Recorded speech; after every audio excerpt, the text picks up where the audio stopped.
બોર્ડમાં કેવું પેપર આવે છે, બોર્ડમાં સપ્લિમેન્ટરી કેવી હોય છે, એમાં કઈ ડિટેલ ભરવાની હોય છે, આપણી હોલ ટિકિટ કેવી હશે, કયા કયા નિયમો પાડવાના રહેશે, બારકોડ સ્ટીકર શું હોય છે, ખાકી સ્ટીકર શું હોય છે, આ બધું આજે આપણા વિડીયોમાં સમજવાના છે। ચલો શરૂ કરી દઈએ।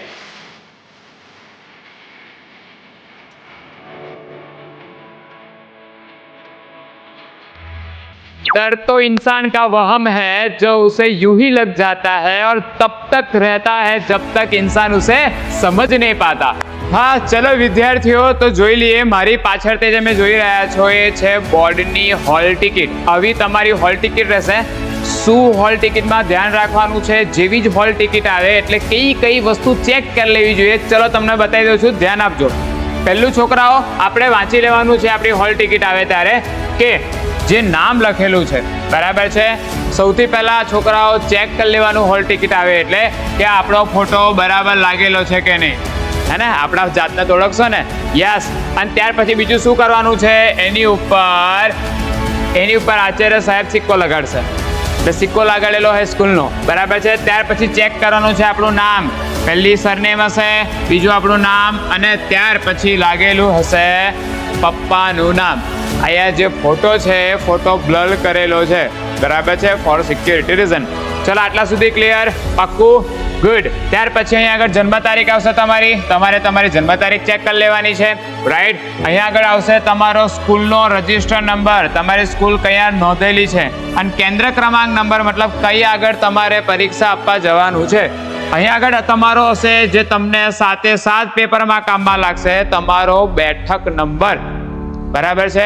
આ તમારે બોર્ડની આન્સર શીટમાં પણ લખવાનો રહેશે, બેઠક નંબર, ગુડ। આટલું જોઈ લીધું તમે, ક્યાં તમારે પરીક્ષા આપવા જવાનું એ લખેલું હશે। અહીંયા QR કોડ આપેલો છે જેમાંથી તમે વધારે માહિતી લઈ લેશો, રાઈટ। આ QR કોડ છે, તમે સ્કેન કરશો તો આપણી એપ્લિકેશન ખુલશે, રાઈટ। એટલે એમાં તો બીજું કંઈ છે નહીં। હવે શું જોવાનું છે, તો તમારે ક્યાં આગળ પરીક્ષા આપવા જવાનું છે, તો એનો બિલ્ડિંગ નંબર અને કયા ક્લાસમાં જવાનું છે આગળ લખેલું છે।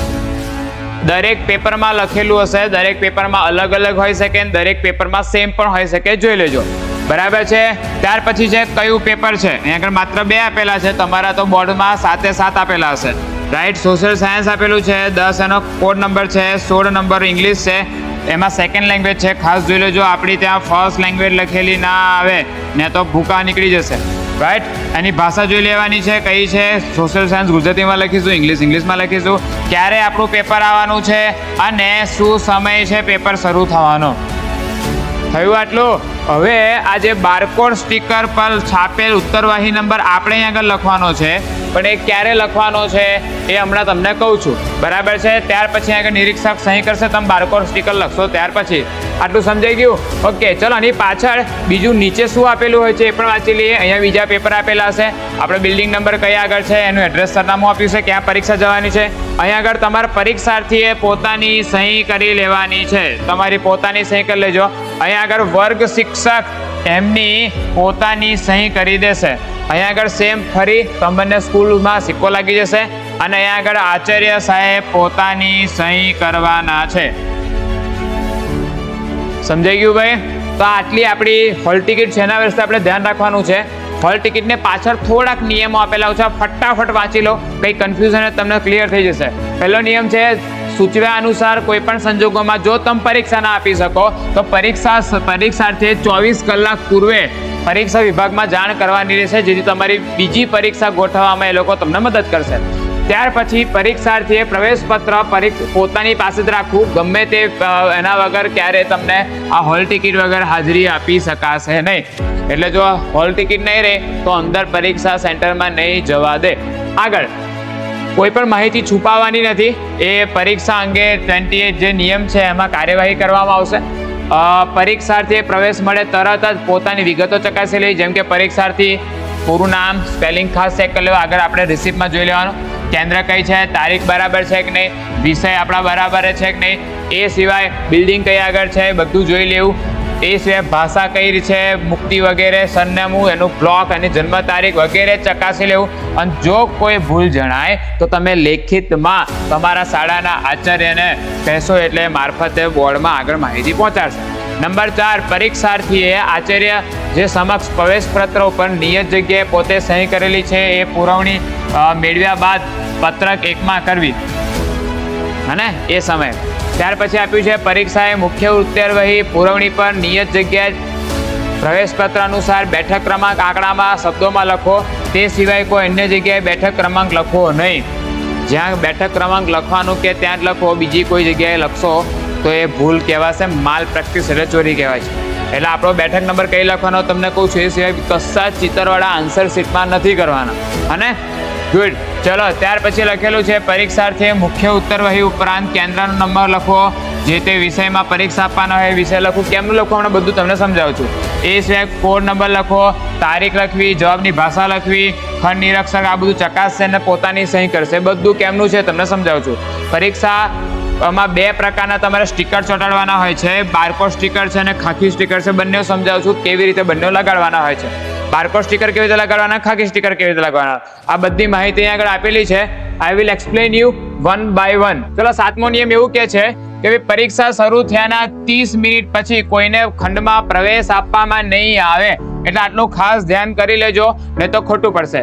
એ સિવાય તમામ જે ઉત્તરવહી છે, જેટલી તમે મેઇન સપ્લિમેટરી ને એડવાન્સ એટલે જેટલી એક્સ્ટ્રા ભરી છે એ બધી, એટલે મુખ્ય ઉત્તરવહી અને પુરવણી, આ બધાનું ટોટલ સહિત થઈ જવું જોઈએ અને નિરીક્ષકને સુપ્રત કરવાની રહેશે. એકવાર પરીક્ષા શરૂ થઈ ગઈ પછી તમને ખંડની બહાર જવા દેવામાં નહીં આવે. તમે કહેશો સર મને બાથરૂમ લાગી છે, હા તો બાથરૂમની છૂટ છે, બરાબર છે, પણ એ સિવાય બહાર કમ્પાઉન્ડની બહાર જવા દેવામાં નહીં આવે. ડન. પરીક્ષાનો જે સમય પૂરો થશે એના 10 મિનિટ પહેલા એક વોર્નિંગ બેલ વાગવાનો છે. એનો મતલબ કે 10 મિનિટ બાકી છે, ફટાફટ તમારે સ્ટીકર ચોંટાડી દેવાના, દોરી બાંધી દેવાની, પુરવણીનો નંબર લખી દેવાનો, કશી ભૂલ ના પડી જોઈએ. થઈ ગયું સમય, રેડી, ક્લિયર, ગુડ. અને આ બધું તૈયાર કરી દેવું. ત્યાર પછી છે કઈ વસ્તુમાં નિયમમાં સુધારો કરેલો છે. તો ભાઈ ગેરરીતિ કઈ પરીક્ષામાં એ લોકો ગણે છે કે આટલું કરશો તો ચોરી કહેવાશે. તમે એવું કહેશો સાહેબ મને તો ખબર નથી આ ચોરી છે, એનો મતલબ એવું નહીં કે તમને જવા દેશે. આ નિયમ વાંચી લેજો, એટલા માટે જ બોર્ડની રિસિપ્ટની પાછળ છાપીને આપેલા છે કે આ કરશો તો એ ચોરી છે. ચલો કોને કોને એ લોકો ચોરી કહે છે આપણે જોઈ લઈએ. જો નંબર 1, સર પહેલું તો નિરીક્ષકે મતલબ જે સુપરવાઇઝર હોય કે ત્યાંના જે સાહેબો છે એની સૂચનાનું ઉલ્લંઘન કર્યું તો એ ગેરરીતિ કહેવાશે. પહેલો નિયમ. તેના જે સાહેબો કે છે સાહેબ કે કરને કા, સમજાય, ભાઈને બોલા કરને કા તો કરને કા, ભાઈને બોલા કરને કા તો કરને કા. Number next. એના પછી કોઈ પણ જાતના પુસ્તકો પોતાની જોડે, કાગળો કે કોઈ પણ જાતનું પ્રતિબંધિત ઇલેક્ટ્રોનિક ઉપકરણો, આ બધું મોબાઈલ, કેલ્ક્યુલેટર અન્ય સાથે રાખશો તો ખોટું છે. કોમર્સના વિદ્યાર્થીઓ માટે કેલ્ક્યુલેટર છૂટ હોય છે, 12 કોમર્સ માટે, રાઈટ, સાયન્સમાં પણ હોય છે, પણ 10મા ધોરણમાં એવું નથી. ચલો જો આગળ. પોતાની બેઠક છોડશે એટલે પોતાની જગ્યા ઊભા થઈને આખા ક્લાસમાં રખડવા નીકળશે, ગરબા ગાવા, એ છે કોઈની સાથે વાતચીતો કરશે અથવા ઉત્તરવહી દર્શાવવાનો પ્રયત્ન કરશે કાં તો પૂછશે, બંને. સર હું તો પૂછતો નતો, હું તો એને બતાવતો હતો તો પણ ચોરી જ કહેવાય સર. ચોરી કરે ને કરાવે બંને ચોરી જ કહેશે. અને કદાચ સાહેબ નહીં જોવે ને તો કેમેરા ઉપર મૂકેલા હશે, ઉપરવાલા સબ દેખતા હે, રિઝલ્ટ નહીં આવે પછી મને કહેતા નહીં. ચોરીનો ટ્રાય જ ના કરતા, વિચારતા જ નહીં, જેટલું ભગવાને આપ્યું એટલું લખવાનું, કોઈનું એઠું ખાવાનું નહીં. હા ચલો જો આગળ. પ્રશ્નપત્ર ઉત્તરવહી પુરવણી બહાર નહીં લઈ જવાની, કશું તમારું પેપર લઈ જઈ શકશો, ઉત્તરવહી નહીં બીજું કશું નહીં લઈ જવાનું બહાર. કોઈ પણ પ્રકારનું ગેરવર્તન કરશો તો પણ એક ખોટું છે, ધૂમ્રપાન કરશો તો પણ એ સાહેબ એ ગેરવર્તન છે, નહીં ચલાવી લે. ઉત્તરવહી પુરવણી પર આવા ખાસ નિયમ, એક વસ્તુ યાદ રાખજો. જ્યારે પણ તમે તમારા આન્સર શીટ લખો, મેં જોયેલું છે મારા ક્લાસમાં પણ, અને ઘણા છોકરાઓ પણ પોતાના ભગવાનનું નામ લખીને ઉત્તરવહી ચાલુ કરે કે મારા ભગવાનના નામથી હું શરૂ કરું. તો એવું નથી કરવાનું. એક પ્રકારની તમે તમારી આઈડેન્ટિટી જાહેર કરો છો, એ નથી કરવાની. બધું સર એકદમ સિક્રેટ રહેવાનું છે, કોન્ફિડેન્શિયલ છે આખી માહિતી. એટલે તમારે તમારી આઈડેન્ટિટી જાહેર ના થાય એટલા માટે ઉત્તરવહી છે એના પર કોઈ પણ જાતના નિશાન, ઇવન તો દોરો પણ જે વ્હાઈટ આપે ને એ જ બાંધવાનો છે. તમે તમારો ઘરનો જે લાલ દોરો બાંધી દો, જોજો સાહેબ લાલ દોરાવાળું પેપર હશે, મારું ચેક કરી લેજો વ્યવસ્થિત. એવું નથી થવાનું. મતલબ જે દોરા એ લોકો આપે બાંધવા માટે, કે જે આપણને સૂચના આપે એ પ્રમાણે આપણે ઉપર કશું લખવાનું નથી. કોઈ પણ ભગવાનનું નામ નહીં કે કશું નહીં. પણ સર અમારે લખવું છે તો અમારી આસ્થા શ્રદ્ધા છે તો તમે પેન ઊંધી કરીને લખી નાખો, ઊંધી પેન કરીને તમને પણ આગળથી લખવાનું ભાઈ પાછું બ્લુ પેન ચાલુ કરજો. એટલે કોઈ ખબર બી ના પડે તમે નામ લખેલું છે ને તમને એવું કામ મેં મારું નામ લખાઈ, સમજાઈ ગયું ના સમજાઈ ગયું? ગુડ. એટલે એ સ્પષ્ટ નિયમ છે ભાઈ, કોઈ પણ દેવી દેવતાઓને નામ કે ધર્મને લગતી નિશાની પણ નથી કરવાની. આ બધું ગેરરીતિમાં ગણાશે. પરીક્ષામાં કેલ્ક્યુલેટર વાપરી શકાશે નહીં, મોબાઈલ ફોન રાખવાનો, કોઈ પણ ઇલેક્ટ્રોનિક ડિવાઇસ રાખવામાં પોલીસ ફરિયાદ પણ નોંધી શકશે, છે ને? પોલીસ એને ઉઠાઈ જશે ચાલુ પેપરે. નામ દેતા નહીં સર એ લોકોનું. ઉમેદવારે પોતાને ફાળવેલા બેઠક સિવાય જગ્યાએ બેસીને જ પરીક્ષા આપવાની, બીજી કોઈ જગ્યા નહીં મળે. પરીક્ષામાં વ્યાપક પ્રમાણે ગેરરીતિ થતી જણાશે. અને જો કોઈને એવું થાય છે તો બહુ ચોરી થાય છે, રાઈટ? મોટા મોટા સર બધા ચોરીઓ કરે છે ને બધા ચોરીઓ કરાવે પણ છે. જો તમને એવું લાગે તો બોર્ડની રિસિપ્ટની પાછળ જિલ્લા શિક્ષણ અધિકારીને જાહેર કરવામાં આવી છે. જિલ્લા શિક્ષણ અધિકારીને જાણ કરવાની તમને છૂટ આપી છે. એ સિવાય 2 ટોલ ફ્રી નંબર આપેલા છે ગાંધીનગરના, રાઈટ? એક આવ્યો છે 9909038768 અને બીજો છે 07923220538. આના પર તમે જાણ કરશો તેથી સત્વરે એ લોકો નિયંત્રણ લેશે અને ચોરી થતી અટકાવશે. અરે આપણે મહેનત કરીએ આખું વર્ષ અને અમુક ચોરી કરીને પાસ થઈ જાય. જો તમને એવું લાગતું હોય કે કોઈ ચોરી થાય છે તો આ 2 નંબર તમને આપેલા છે. એ સિવાય ગેરરીતિ અટકાવવા, ચોરી અટકાવવા સીસીટીવી અને ટેબ્લેટ સહિતના ઉપકરણો મૂકીને રેકોર્ડિંગ કરશે, જેથી તમારી બધી વસ્તુનું ધ્યાન રહેશે, ચોરી નહીં થાય. બોર્ડની પરીક્ષામાં શાળા વિદ્યાર્થીઓ વાલીઓને જો કોઈ માર્ગદર્શન જોઈતું હોય, તમે કંઈ ગભરાઈ ગયેલા હોય તો 1800235500 પર ફોન કરી શકો છો.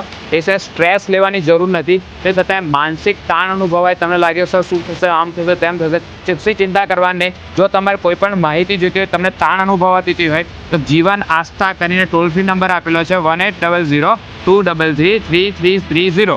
એના પર માર્ગદર્શન મેળવી શકો છો. ગુડ. પરીક્ષામાં તમામ સૂચનાઓ આ પરીક્ષાર્થીએ વાંચેલી છે, એના રૂબરૂમાં એને સંભળાવવામાં આવેલી છે. એમ કરીને નીચે તમારે સહી કરવાની છે. તમારે અહીંયા સહી કરવાની છે અને બાજુમાં સર અહીંયા આગળ આચાર્ય સિંહના સહી સિક્કો થશે. આ તમારી હોલ ટિકિટ કમ્પ્લીટ. સમજાઈ ગયું? બોર્ડની જે હોલ ટિકિટ આવે એમાં આપણે આટલું ધ્યાનમાં રાખવાનું છે. ખાસ મેં કીધું એ તમારું નામ, તમારી બર્થ ડેટ, તમારો ફોટો, તમારા વિષયો તમે પસંદ કરેલા છે ને. ઇંગ્લિશમાં ફર્સ્ટ લેંગ્વેજની જગ્યાએ સેકન્ડ લેંગ્વેજ નહીં થઈ ગયું, સેકન્ડ લેંગ્વેજ જગ્યાએ ફર્સ્ટ ગુજરાતીમાં એવું કશું નહીં થઈ ગયું, તમે સંસ્કૃત સિલેક્ટ કર્યું તો હિન્દી નહીં આવી ગયું. આ બધું ખાસ ચેક કરજો, નહીં તો પાછળથી બહુ લોચા પડશે. સમજાઈ ગયું? ગુડ. ચલો હવે આગળ વધીએ છોકરાઓ. ત્યાર પછી આ છે આપણી બોર્ડની સીટ. એક્ઝેક્ટ બોર્ડની એવી જ આવે છે સર, રાઈટ? બોર્ડની તો નથી પણ બોર્ડના જેવી છે, બોર્ડમાં આવી જ હોય છે. ચલો શું હોય છે જોઈ લઈએ. પહેલું આગળ તમારી આન્સર શીટ છે, આ મેઇન આન્સર શીટ છે અને આ આન્સર શીટનું પાનું ફેરવો ને તો પાછળ આટલી બધી સૂચનાઓ આપી. સર આવ્યું શું છે? આવ્યું એટલા માટે છે કે તમારી લખેલી માહિતી કોઈને ખબર ના પડે, બરાબર? અને અંદર બધા એ સૂચના આપેલી છે કે તમારે આ બધું કેવી રીતે ભરવાનું છે. આપણે જેટલું ભરવાનું છે એટલું, બાકી તો જે સાહેબો ભરશે તો આપણે કશું છે નહીં. ચલો તો જોઈ લઈએ આમાં શું કરવાનું છે. ભાઈ ખાસ કીધેલું છે પરીક્ષા આ બધી માહિતી ભરતા પહેલાં વાંચી લેવું, અને જો નહીં કરે તો એની મદદ શિક્ષાત્મક કાર્યવાહી કરવામાં આવશે. તમને બારકોડ જે લગાવવામાં આવશે, બેઠક નંબર છે, બધું ધ્યાનમાં રહી લેવું. બારકોડ કે સ્ટીકર સાથે કોઈ પણ ચેડા કરવા નહીં. બારકોડ પર ચીતર્યું તો તમારું સ્કેન નહીં થાય. હું કેમ નહીં થાય એમને તમને સમજાવું છું. એ સાહેબ બેઠક નંબર કઈ રીતે લખવાનો છે અહીંયા આગળ તમારે એ આગળ લખીને આપેલો છે. એ સિવાય બધી વસ્તુ તમારા પત્રકમાં કેવી રીતે લખવાનું છે, હાજરી છે. એ સિવાય ખાસ જે અહીંયા કીધેલું છે તમને કહી દઉં કે જવાબ વહી જ્યારે તમે લખો ત્યારે વાદળી કે ભૂરા રંગની સહી સિવાય અન્ય કોઈ પેનનો ઉપયોગ કરવાનો નથી. જસ્ટ બ્લુ પેન ઓર વાદળી, બે જ, right? Navy blue or blue, એ સિવાય બીજું કશું નથી યુઝ કરવાનું, રાઈટ? ભાઈ લખેલું છે મથાનું જો મારવું હોય તમારે કે સર આમાં ટાઇટલ લખવું છે તો નીચે લીટી દોરો પેન્સિલથી કાં તો પેનથી. એ સિવાય અન્ય રંગની શાહીનો એટલે બ્લેક પેન પણ નથી વાપરવાની, નહીં રેડ પેન, નહીં પિંક પેન, કોઈ પણ કલર નહીં કરવાના. છોકરીઓ ખાસ મહેંદી મૂકવાનું નહીં. એ સિવાય પ્રત્યેક પાનાની બાજુમાં જે સેક્શન હોય લખવાના, નવો સેક્શન નવા પાને ચાલુ કરવાનો અને વિભાગોના જેટલા આપેલા એ પ્રમાણે લખવાના અને પ્રશ્નનો નંબર ખાસ જાળવી રાખવાના, એટલે તપાસનારાને ભૂલ પડે નહીં. કોઈ પણ ક્વેશ્ચન સ્કીપ નથી કરવાનો, નંબર કન્ટિન્યુમાં રાખવાના. ગુડ, પક્કું? ચલો સરસ. તો આટલું થઈ ગયું. હવે એક સૂચના છે કે આ બધું ભરવામાં જો ભૂલ થાય તો તમારી એકલાની ભૂલ નથી. લખ્યું છે ઉપરોક્ત વિગતોની અપૂર્તતા માટે, એટલે અપૂર્ણ તો પરીક્ષા તો બોર્ડના ખંડના નિરીક્ષક બંને જવાબદાર છે. તો તમારે ગભરાવાનું નહીં, સાહેબને જે હોય પૂછી લેવાનું, એની જવાબદારી છે તમને સમજાવવું. સમજાઈ ગયું? પણ આપણે સમજેલા હોય તો સારું, એવું કહેવા માંગુ છું. અરે ગુડ. તો વિદ્યાર્થીઓ મારી પાછળ છે બોર્ડની આન્સર શીટ છે, એમાં કેવી રીતે ડિટેલ ભરવાની છે, નાની નાની વસ્તુ ધ્યાન રાખજો ને તો 100% ભૂલ પડશે. ચલો બતાવજો, જોજો. આ બોર્ડની આન્સર શીટ છે, હવે એના માટે જરૂર શું પડશે? તમારે હોલ ટિકિટ. તો જોડે હોલ ટિકિટ લેવી પડશે. ચલો આ લીધી આપણે હોલ ટિકિટ. હવે હોલ ટિકિટની માહિતી બધી અંદર ભરવાની છે. તો સૌથી પહેલા આપણે શું ભરવાનું છે? બધું યાદ રાખજો, બ્લુ પેનથી ભરવાનું છે. તો છોકરાઓ સૌથી પહેલા આપણે ભરવું પડશે આપણો કેન્દ્ર ક્રમાંક. આ કેન્દ્ર ક્રમાંક દેખાય છે તમને? યસ. તો અહીંયા આ જે કેન્દ્ર ક્રમાંક છે ત્યાં આપણે કેન્દ્ર ક્રમાંક આપણે લખી દેવાનો 101. પછી ગયું મગજમાં? ગુડ. ત્યાર પછી બીજું શું લખવાનું છે? પરીક્ષાર્થીની સહી. તો આપણે ત્યાં આપણે પોતાની સહી કરી દેવાની, એટલે ત્યાં સહી આવી જશે. પછી લખવાનો છે આપણો બેઠક નંબર. એ આ રહ્યો, આપણે આપણા હોલ ટિકિટમાં જોઈશું તો D825 વાળો હોલ નંબર છે, આપણે લખી દેવાનો, એટલે આપણો નંબર આવી જશે. ત્યાર પછી લખવાનું છે બેઠક શબ્દમાં, બેઠક નંબર શબ્દમાં લખવાનો છે. એ આ પેજ ફેરવશો એટલે પાછળ આપેલું છે, અને મેં તમને આગળ હમણાં વિડીયોમાં પણ બતાવ્યું કેવી રીતના લખવાનું છે. તો આપણે સેમ એ રીતના લખી દઈશું, બધું બ્લુ પેનથી જ ભરીશું. આટલું બધું તમારા પરીક્ષક જે છે ત્યાં ચેક કરશે, જે સુપરવાઇઝર હશે. ત્યાર પછી એ પોતાનું નામ લખીને અહીંયા જો લખ્યું છે ખંડ નિરીક્ષકની સહી અને એના નામ સાથે એ સહી કરશે. તમારે નથી કરવાની, તમારે તો આગળ સહી થઈ ગઈ. એ નામ લખી દેશે આગળ પોતાનું ખંડ નિરીક્ષક, રાઈટ, અને ત્યાં પોતાની સહી કરી દેશે. આટલું સમજાઈ ગયું? ગુડ. હજુ નીચે શું ભરવાનું છે? તો નીચે આપણે અત્યારે કયા વિષયનું પેપર લખી રહ્યા છે, તો એ જે વિષયનું પેપર લખી રહ્યા છે વિષય વિશે માહિતી લખવી પડશે. તો ઇંગ્લિશનું પેપર લખી રહ્યા છે 016, એનો જે કોડ છે તમે જોઈ શકો છો. પરીક્ષાની તારીખ એ પણ આપીશ. જો ઇંગ્લિશની પરીક્ષાની તારીખ 19 ફેબ્રુઆરી છે. આ સેમ્પલ માટે છે. બોર્ડમાં પેપર જે સમયે જેનું હોય એ તારીખ તમારે લખવાની. તો એ આગળ તમે લખી શકો છો 19/2/2025 સામેથી જોઈને. અને નીચે જવાબની ભાષા લખવાની છે, તો ઇંગ્લિશનું પેપર ઓબ્વિયસલી ઇંગ્લિશમાં હોય. ખાસ તમારે ચેક શું કરવાનું કે સેકન્ડ લેંગ્વેજ છે તો અહીંયા સેકન્ડ લેંગ્વેજ બાજુમાં લખી દેવાનું. ક્લિયર? આટલું સમજાઈ ગયું? પક્કા પાયે ને? ગુડ. હવે શું કરવાનું છે તો ખાસ ધ્યાન રાખજો. હવે તમને તમારા સાહેબ એક બારકોડ સ્ટીકર આપશે. શું આપશે? એક બારકોડ સ્ટીકર. જોવું છે તમારે? ઓકે, લાવો, જો તમને બારકોડ સ્ટીકર બતાવો. તમારા ટીચર તમને બારકોડ સ્ટીકર આપશે. This is the sticker, right. I am coming to the closure, so તમે એને જોઈ શકો. આ બારકોડ સ્ટીકર છે. હવે આ બારકોડ સ્ટીકર તમારે પાછળથી, મતલબ ગમવાળું જ હોય છે, યુ કેન ઇઝીલી આપણે અહીંથી જ એને ઉખાડી શકીશું. તો આ ઉખાડીને તમારે એને ચોંટાડવાનું છે. એ ક્યાં ચોંટાડવાનું છે જો તમને બતાવો. હવે આની જરૂર નથી એટલે હું ગાયબ કરું છું. એ બારકોડ સ્ટીકર અહીંયા આગળ ચોંટાડી દેવાનું છે, ફિક્સ ટુ ફિક્સ. આગુ પાછું ના થવું જોઈએ. કેવી રીતના? ધ્યાન આપજો. બિલકુલ એસે થઈ ગયું. આ બારકોડ સ્ટીકર અહીંયા ચેકાચેકી ના થાય, નહીં તો સ્કેન નહીં થાય તમારું, એટલે આ ખાસ ધ્યાન રાખજો. હવે બારકોડ સ્ટીકર તમે ચોંટાડો એ પહેલા એક વસ્તુ જોઈ લેવાનું કે આ સેન્ટર તમારું 101 મેચ થઈ ગયું. તમારો સીટ નંબર, આ સીટ નંબર જો મેચ થઈ જાય જો 8250 વાળો. એ સિવાય તમારે શું ચેક કરી લેવાનું કે તમારો 16 નંબર ઇંગ્લિશ સેકન્ડ લેંગ્વેજ છે કે નહીં. આટલું ચેક કર્યા પછી બારકોડ સ્ટીકર લગાડજો. ગુડ. હવે બારકોડ સ્ટીકર લગાડી દીધું તમે. હવે બારકોડ સ્ટીકરનો જે આન્સર શીટ નંબર છે આપણે આપણા રિસીપ્ટમાં લખી દેવાનું. હમણાં હતું મેં તમને રિસીપ્ટમાં બતાવ્યું હતું. યસ. અહીંયા આગળ જો આ ઇંગ્લિશની સામે અહીંયા આગળ તમારે લખી દેવાની તમારે આન્સર શીટ નંબર, અને બાજુમાં તમારા નિરીક્ષક હશે ત્યાં શું કરી દેશે ભાઈ? સહી કરી દેશે. તો આ રીતના તમારે બારકોડ સ્ટીકર લગાડી દેવાનું છે. એટલું ખતમ થઈ જાય ત્યાર પછી તમારે એના પર લગાડવાનું છે આ ખાખી સ્ટીકર. આ ખાખી સ્ટીકર રીતના લગાડવાનું, તમારી કોઈ પણ માહિતી ડિસ્ક્લોઝ ના થાય, બધી કોન્ફિડેન્શિયલ રહે. તો એ તમને આ જે આડી આડી લાઈન કરીને આપેલું છે ચોરસ બોક્સ, એટલામાં લગાડવાનું છે. આ બારકોડ સ્ટીકર ખુલ્લું રહેવું જોઈએ, એ ના ઢંકાઈ જવું જોઈએ. આટલી તમારી માહિતી ઢંકાઈ જવી જોઈએ જે તમે ભરેલી છે, જે એમાં આપેલી છે. કેવી રીતે લગાવશો? જો એક્ઝેક્ટ આ રીતના. સમજાઈ ગયું? તો આ બધી માહિતી શું થઈ ગઈ ભાઈ? ઇરેઝ થઈ ગઈ. તમારી બધી માહિતી ઢંકાઈ ગઈ. ત્યાર પછી તમારે શું કરવાનું છે? તો મુખ્ય જવાબ અહીં તમારી જે છે એક્સ્ટ્રા જેટલી સપ્લિમેન્ટરી પુરવણી લીધી એને ટોટલ લખી દેવાનું. નકશો એ પુરવણી જ કહેવાય, માટે એને એઝ અ પુરવણી સપ્લિમેન્ટરી જ કરવાની. એક મેં બીજી સપોઝ 3 લીધી હોય તો 1 + 3 = 4 એને ટોટલ કરી દેવા, રાઈટ. એ સિવાય તમને જે ત્યાંથી રજિસ્ટર આપે એમાં પણ તમે કેટલી પુરવણી લીધી છે પણ ત્યાં લખાવશે, એટલે બધું. અને આ બધું ચિંતા ના કરતા, ત્યાં જે સુપરવાઇઝર છે એ પણ એટલા જ જવાબદાર છે, તમને બધું શીખવાડશે. બેસી ગયું મગજમાં? ગુડ. હવે લાસ્ટ તમને બધી માહિતી ભરી જાય ત્યાર પછી આ નીચેનું છે બધું બોર્ડ ભરશે. બોર્ડના ટીચર્સ છે એ લોકો માટે છે, આપણે આમાં કશું નથી કરવાનું. ખાસ તમને જાણકારી આપી દો છોકરાઓ. તો આની અંદર છે ને કુલ તમારા જે 3 ટીચર છે, જો વેરીફાયર છે અહીંયા આગળ છોકરાઓ, આમાં તમને જાણકારી આપી દો. આ નીચેનો ભાગ છે બોર્ડના યુઝ માટે છે, આપણા માટે નથી. એમાં અહીંયા તમારા માર્ક્સ લખેલા હશે સેક્શન વાઇઝ. ત્યાર પછી પરીક્ષક છે એને જોશે, કોઓર્ડિનેટર છે અને બોર્ડની કચેરીના ઉપયોગ માટે. એમ ટૂંકમાં આખું બોર્ડ માટે છે. પણ એક વેરીફાયર અહીંયા આગળ સહી કરે છે, એક સમીક્ષક હોય છે અને કોઓર્ડિનેટર હોય છે. મતલબ કુલ 3 ટીચર હોય છે જે તમારા પેપર પર ધ્યાન રાખે છે. એટલે ભૂલ થવાની શક્યતા નહિવત એકદમ ઓછી હોય છે. બરાબર, બહુ સરસ બોર્ડનું પેપર જશે. એકદમ ગભરાતા નહીં, આરામથી લખજો. અને તે છતાંય એમાં કંઈ તમને ડાઉટ હોય, કંઈ પૂછવું હોય તો તમે ક્લાસના નંબર પર ફોન કરજો. બરાબર છે? ઓકે, જય સ્વામિનારાયણ. આવજો બધા. हर सवाल का जवाब मिलेगा यहाँ, डिवाइन के साथ हो तो कुछ ही मुश्किल ना है यहाँ. हर कदम पे हर मोड़ पर हम तुम्हारे साथ हैं, ये है हमारा विश्वास.